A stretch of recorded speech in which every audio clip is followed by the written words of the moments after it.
होली क्यों मनाते हैं? होली का त्योहार रंगों, प्रेम और बुराई पर अच्छाई की जीत का प्रतीक है।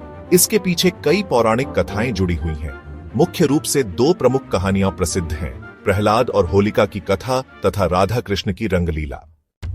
प्रहलाद और होलिका की कथा, बुराई पर अच्छाई की जीत। पुराणों के अनुसार होली का संबंध भगवान विष्णु के परम भक्त प्रहलाद और असुर राजा हिरण्यकशिपु से है। हिरण्यकशिपु को अपने शक्तिशाली होने का घमंड था और वह चाहता था कि सभी लोग उसकी पूजा करें।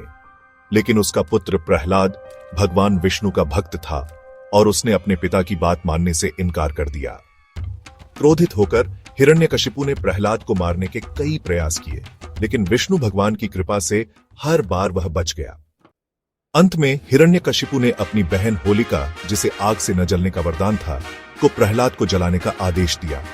होलिका प्रहलाद को लेकर जलती आग में बैठ गई, लेकिन भगवान विष्णु की कृपा से होलिका जल गई और प्रहलाद बच गया।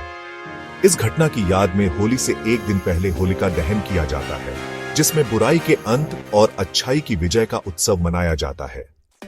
राधा कृष्ण की प्रेम लीला, जिसे रंगों का त्योहार भी कहा जाता है। होली का संबंध भगवान श्री कृष्ण और राधा रानी से भी जोड़ा जाता है। मान्यता है कि कृष्ण का रंग सांवला था, जबकि राधा गोरी थी, जिससे कृष्ण को चिंता होती थी कि राधा उनसे प्यार करेंगी या नहीं। उनकी माता यशोदा ने उन्हें सुझाव दिया कि वे राधा और उनकी सखियों पर रंग डालें। कृष्ण ने राधा और उनकी सखियों पर रंग डालकर होली खेलने की परंपरा की शुरुआत की। तब से वृंदावन और बरसाना में होली को रंगों और प्रेम के उत्सव के रूप में मनाया जाता है। कैसे मनाई जाती है होली?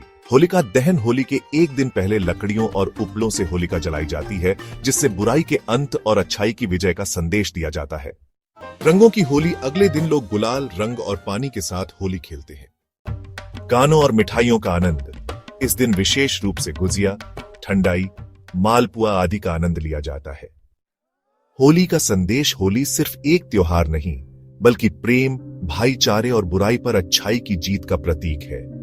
यह हमें नफरत मिटाकर एक दूसरे को अपनाने और खुशियां बांटने की सीख देती है।